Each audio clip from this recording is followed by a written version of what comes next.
21वीं सदी। संपूर्ण जिंदा नस्लें पहली बार एक दृश्य देख रही थी जो हर जिंदा आंखों के लिए पहला एहसास था। कुदरत ने पहली बार दुनिया के कैनवास पर एक ऐसा चित्र खींचा था जिसमें ऐसा चित्र था कि पूरी दुनिया शायद अभी पैदा नहीं हुई है। सड़क बन गई है लेकिन अभी चलने वाले लोग नहीं हैं। जंगल में सिर्फ जानवर हैं, उसे काटने वाले कोई कुल्हाड़ी लिए हाथ अभी पैदा नहीं हुए हैं।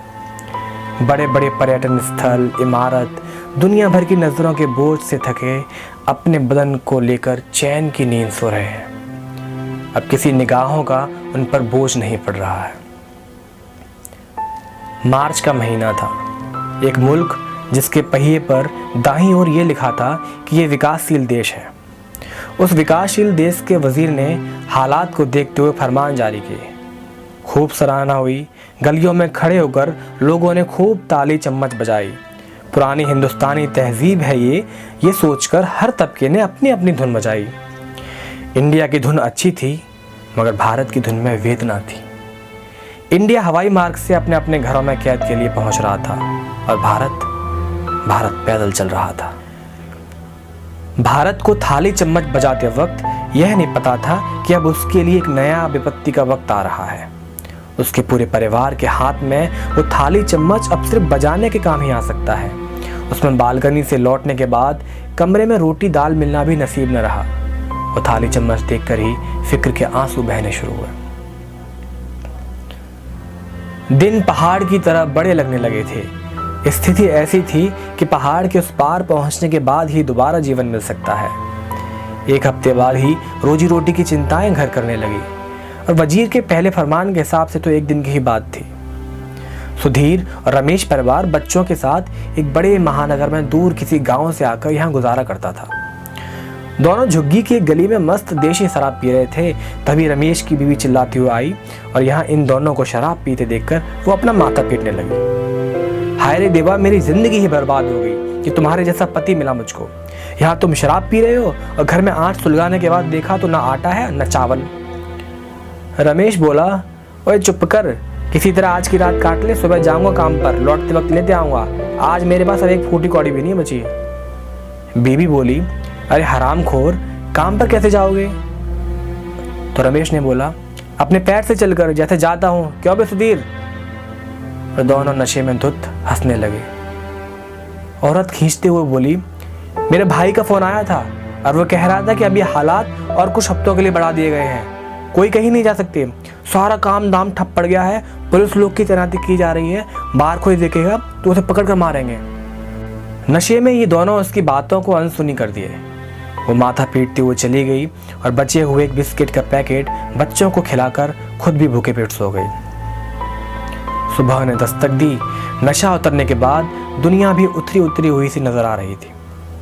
कोई रोजगार नहीं, न कोई जीने का प्रबंध।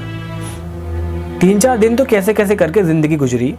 पेट की आग हौसला व उम्मीदों से भी नहीं बुझती। इंसान जब बहुत बुरी परिस्थिति में फंसता है तो अक्सर उसे अपनी मिट्टी की याद आ जाती है।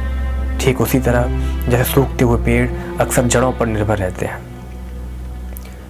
रमेश, सुधीर सबने अपने गांव के जितने भी मजदूर थे सबसे बात की और हिम्मत बनाई और कोई चारा न देखकर शहर छोड़कर गांव जाने की तैयारी करने लगे।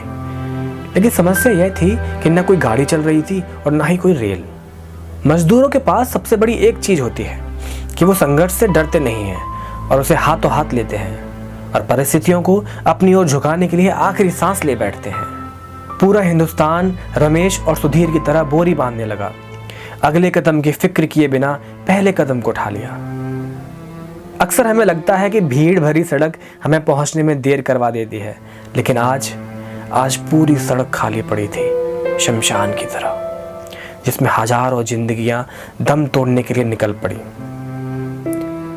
हजारों किलोमीटर भूखे प्यासे चलना आसान नहीं होता और उस पर जगह जगह एक विशेष वर्दी पहने कुछ लोग इनकी मौत को इनके और करीब लाने में योगदान देना नहीं भूलते थे। ये काले अंग्रेज थे जिनके हाथों में पता नहीं कौन से शासन ने यह शक्ति दे दी थी कि ये अत्याचार पर उतर आए। भूखे पेट को रोटी, प्यासे गले को पानी की जगह लाठियों से बदन पर जख्म देना इनकी नीयत बन चुकी थी। सड़कों पर पलायन की सबसे बड़ी कहानी देखी जा रही थी। तमाम लोग सड़कों पर निकलकर अपनी स्थिति के हिसाब से मदद भी कर रहे थे, लेकिन एक हफ्ते से भूखे पेट चल रहे बदन को एक या दो रोटी कितना असर कर पाएगी। रमेश, सुधीर और उसके कुछ साथी तकरीबन 100-150 किलोमीटर की पैदल यात्रा कर चुके थे। रमेश अचानक चलते चलते गिर गया और उसके कंधे पर सो रही उसकी बेटी सीधा सड़क के बगल वाले खाई में जा गिरी। रमेश के मुंह और नाक से खून निकल रहा था, पानी की चीख लगी। किसी के पास पानी नहीं था, ना आसपास कोई दुकान व घर खुला था।